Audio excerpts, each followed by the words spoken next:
You ready? Okay, I'm going to teach the rear naked choke. The first thing is do not try this unless you get proper training, because you could really hurt somebody, because we're cutting off the blood circulation on the side of the neck to the brain. So unless you get professional help, professional training, do not try this at home.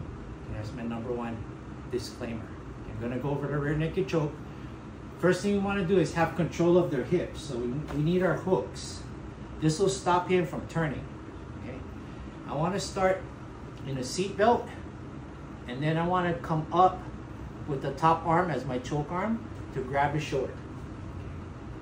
Now from here, you can see this is too shallow because my forearm is in his Adam's apple. Okay. In order to cut off the blood flow, you need to squeeze on the side of the neck, not the front of the neck. So let's turn sideways. So as I pull him down to my right side, okay, I'm gonna keep my top arm here and push his shoulder so I can adjust my arm and my elbow in line with his chin. You see that? Is his chin in line with my elbow? Now we're in proper alignment to squeeze the side of his neck. Okay. Next thing I gotta do is with my free hand, go behind his neck, and my right hand's gonna grab my own bicep, and I'll put my head behind his head, and I'm gonna squeeze everything together, pushing down into his chest. Okay. Another thing that a lot of beginners do wrong is when they choke, they pull it this way, and that's not a proper technique. Okay, you're not cutting off the blood flow when you're pulling your arm around, and you could cause the trachea to collapse and you could kill your partner. Okay, so your rear naked choke needs to be squeezed from the side like a V. Okay. So again, look, I'm here. If I'm too shallow, I'm gonna push his shoulder, get around, and get my alignment.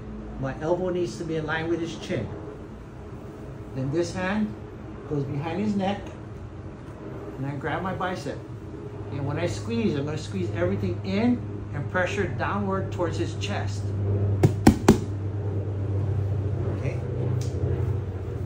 Now, when you have a partner and you do this choke, they should feel within 3 seconds lightheadedness, or their eyes going to bulge, and within 5 seconds they're going to feel like passing out. So you need to release. Rear naked choke should not be held longer than 30 seconds.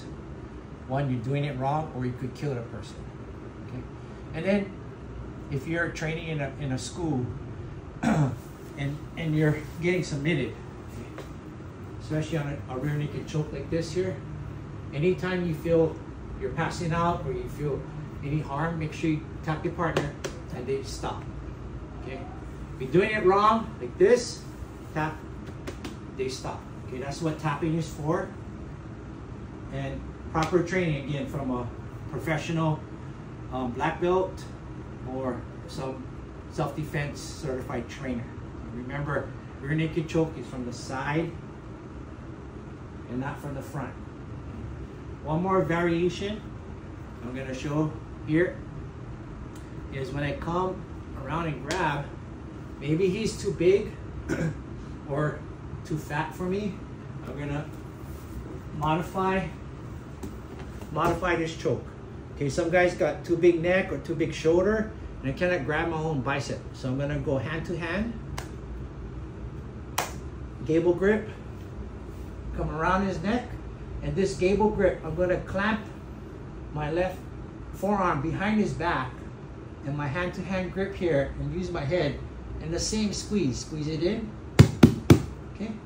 Again, this is proper alignment with the chin, but I'm going hand to hand, and this arm is going to go behind his back, clamping, and I'm going to squeeze the same mechanics here.